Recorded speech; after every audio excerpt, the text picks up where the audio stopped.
kulantu waxaan u wanaagsan daawadayaasha qiimaha iyo qadarinta naga mudan meel walba oo caalamka ka joogtaan ku soo dhawaada Sayidabuu Media maanta waxaan ku suganahay mid kamid ah xaafadaha magaalada Toulouse halkan baalada naga dambeeyo waxa la yiraahdaa Taliyo waxaana la aasaasay ama dhismihiisa la bilaabay 2019 waxaana xaraga laga jiray 2022 isla socod wanaagsan daawadayaal nala joog ilaa dhamaadka muuqaalka aad baad u mahadsantihiin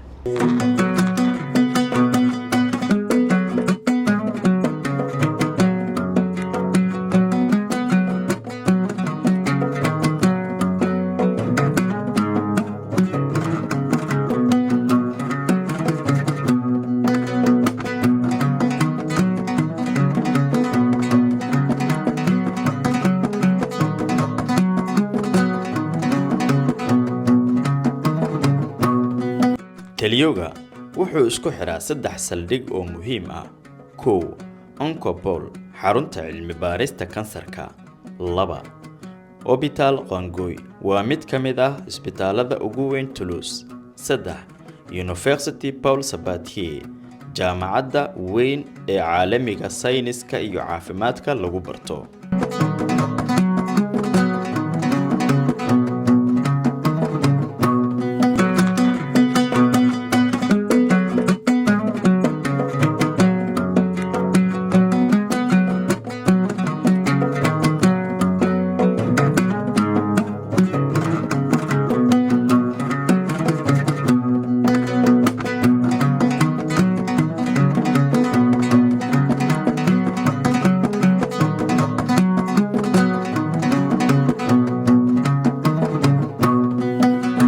lagu badbaadiyaa waqtiga gaar ahaan dadka u socda jaamacadda ama isbitaalka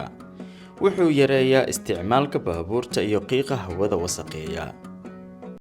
ninkii caruush ahaa iyo ninkii Sayidabuu ahaa oo ku dalxiisaya Taliyoga waana waxaan mareynaa hawada sare magaalada Toulouse waxaan ku wajahanahay isbitaalka Qangoy waa mid ka mid ah isbitaalada ugu weyn magaalada Toulouse kani waxa loogu talagalay Taliyoga waa transport ama gaadiidka dadweynaha ay adeegsadaan inta badan arush bal ku soo Sayidabuu Media asxaabta Sayidabuu Media dhamaantiin waa salaamtihiin maanta waxa joognaa waxay tahay magaalada caanka ah hadda magaalada caan ah yaqaan waxa la yiraahdaa waxay tahay waa caasimada Occitanie sida ay soo u sheegaba Sayidabuu waxa la yiraahdaa Toulouse ama Ville de Rose magaalada Ville de Rose waxa laga wadaa magaalada guduudka casaanka magaalada casaanka dadka casaanka dadka guud ay dhahdaan guud way koonfurada magaalo qurux badan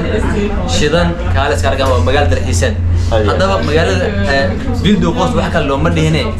guriyeeda waxay ka sameeyeen macnaha waxay tahay guriyo casaan ama guduud ah waa aad iyo aad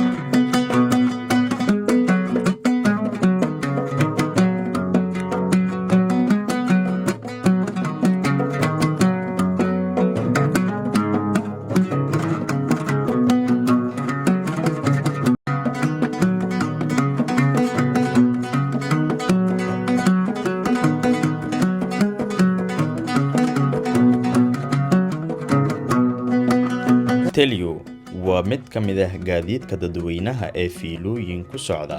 waxa si gaar ah loogu talgalay inuu isku xiro meelo muhiim ah oo si fudud la isugu mari karin dhulka dartiis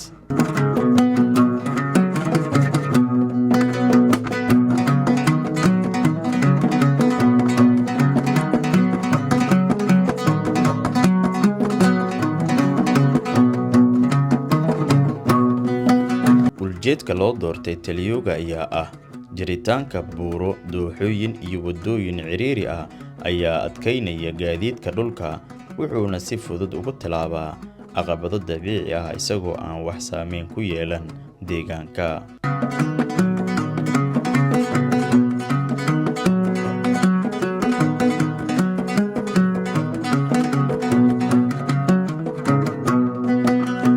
halkii mar waxay qaadi karaan ilaa 34 qof midkiiba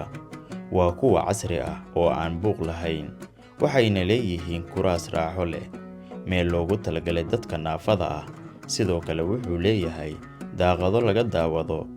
magaalada hoosteeda